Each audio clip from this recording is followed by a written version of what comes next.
Uma verdadeira igreja cristã é um lugar onde o poder de Deus opera, transformando pecadores em santos e fazendo cair por terra o poder do pecado. Todos os seres humanos, no fundo, sabem que são pecadores contra Deus. Eles também percebem que, se continuarem como pecadores, estarão em sério perigo. Mas negligenciam totalmente esta questão, desviando a mente para alguma ilusão ou teoria. Como os pecadores têm medo da morte, então ficam presos ao erro, ao egoísmo e ao orgulho próprio, tentando salvarem-se a si mesmos. É por isso que vivem buscando algum refúgio, se aliando a alguma religião, igreja ou grupo de ajuda, ou fazendo boas obras que lhes deixem orgulhosos e convencidos de que estão seguros. O coração humano é enganoso e perverso, mais do que todas as coisas. Não há ninguém que saiba o que se passa no próprio coração. Somente Deus pode sondar e conhecer o coração e a mente humana. O Senhor Deus, sendo justo, sempre mostra a cada pessoa qual é o seu caráter, dando a cada um segundo seus caminhos e segundo o fruto de suas ações. No fundo, todo pecador sofre de alguma inquietação mental. Ora, isso acontece porque ele não está ainda reconciliado com Deus e carece da paz com Deus. Assim, o Espírito Santo vive dia e noite tentando convencê-lo do pecado, da justiça e do juízo que virá. Ó pecador, você sabia que podes encontrar paz e refúgio real em Deus, arrependendo-se e abandonando todo o seu egoísmo e voltando-se para o Senhor? Se fizer isso, é certo que seus pecados serão apagados, Deus esquecerá seu passado e lhe dará uma nova vida e chegará a os tempos de refrigério. Porque a presença do Senhor estará contigo, mas porque, ó pecador, não queres deixar o egoísmo. Pensas que vai perder muito, não é? Não consegues ver que tudo que tens, tudo que sabes e tudo que és não passa de lixo perto do que Deus quer te dar? Preferes ficar assim, preso ao teu orgulho e egoísmo refinado. Preferes não pensar sobre os próprios pecados, nem sobre a falsidade que vives, e não percebe que podes estar firmado num Deus que não é real, e estar vivendo apenas uma teoria da verdade, ou seja, uma ilusão?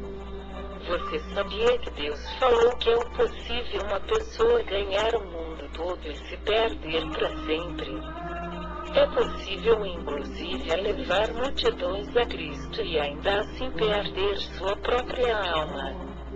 Quão perigoso é o fato de negligenciarmos a verdade e não querermos saber se vivemos uma realidade ou uma ilusão.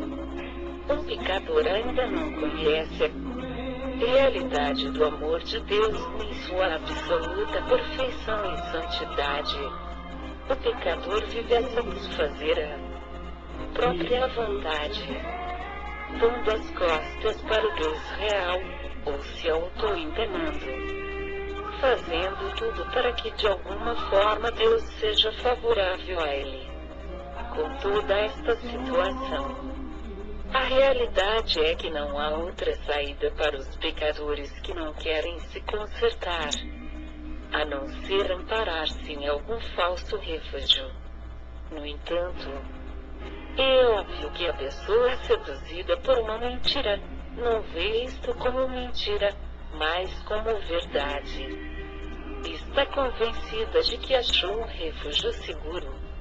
Isso nos leva a perguntar: será que há alguma regra? O padrão irá mostrar o que é real e o que é ilusão? Os homens têm opiniões incontáveis sobre religião. Como podemos determinar o que é verdadeiro e o que é mentira? Temos um texto infalível. A única salvação real e válida ao ser humano é a salvação total do pecado. Todo o resto falha. Qualquer outra doutrina religiosa que não quebra o poder do pecado é a ilusão. Se aquilo que a pessoa se firmou não arrancou seus pecados, não expulsou seu egoísmo, a luxúria, e se não gerou amor a Deus e a todo ser humano, se não gerou alegria verdadeira, paz profunda como oceano, benevolência desinteressada e os frutos do Espírito Santo, então o que ela vive é uma ilusão, resultado de um ensino falso e inútil. Qualquer doutrina religiosa que falha neste ponto vital da salvação do pecado pode ter qualquer utilidade, não é melhor do que uma maldição. Se não gera em nós o Espírito do céu e nos faz semelhantes a Deus, não importa de onde vem, ou que ideia defende, é tudo uma ilusão. E se esconder atrás disso é correr para um refúgio da mentira, e continuar vivendo sob o poder do pecado que nos faz inimigos de Deus e herdeiros do inferno. Se o que aprendemos não gera oração e nos unir em comunhão e afinidade com Deus, e não gera em nós um sentimento celestial, expulsando a mente mundana, separando-nos do amor às coisas do mundo, é uma ilusão. Se este ensino não produzir em nós o amor exigido nas Escrituras, o amor a Deus e prazer em adorá-lo, e amor a toda a humanidade, é uma ilusão. Se não transforma em uma mente nova que prepara a alma para morar no céu perfeito e santo, falha totalmente no propósito de salvar alguém do pecado e da perdição. Alguém ainda pode falar. O Evangelho não realiza esta transformação em todos que a lhe aderem. Não faz cristãos devotos, mortos para o mundo, cheios de amor, alegria e paz. Resposta: supõe um remédio eficaz para curar uma doença. Ele pode curar, pois tem o poder para operar a cura. É exatamente o que o doente precisa, mas deve ser usado corretamente. Uma pessoa pode adquirir o remédio, mas por não gostar pode guardá-lo em seu armário e não tomar. Então poderá procurar uma imitação do remédio para usar no lugar do mesmo, ou ainda em últimos casos, ele pode tomar o remédio verdadeiro, mas misturado com outras coisas que alteram o efeito. Em todos os casos, a eficácia do medicamento não pode ser contestada, só o que prova é que a pessoa não usou o remédio de forma devidamente correta. Assim também é com o Evangelho. A pessoa deve assumi-lo e usá-lo de acordo com as orientações bíblicas e as influências do Espírito Santo. Do contrário, o fracasso não é culpa do Evangelho, mas a culpa é da pessoa, por não obedecer corretamente. Não adianta, então, dizer que o Evangelho não salva os homens do pecado. Na verdade, ele pode ser imitado ou rejeitado, mas a pessoa que o recebe o poder real do Evangelho em seu coração vai certamente descobrir o seu coração abençoado como o Evangelho promete.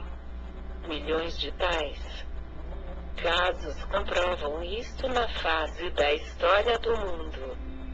pessoas transformadas e suas vidas santas evidenciam a realidade e a preciosidade da salvação que o Evangelho promete.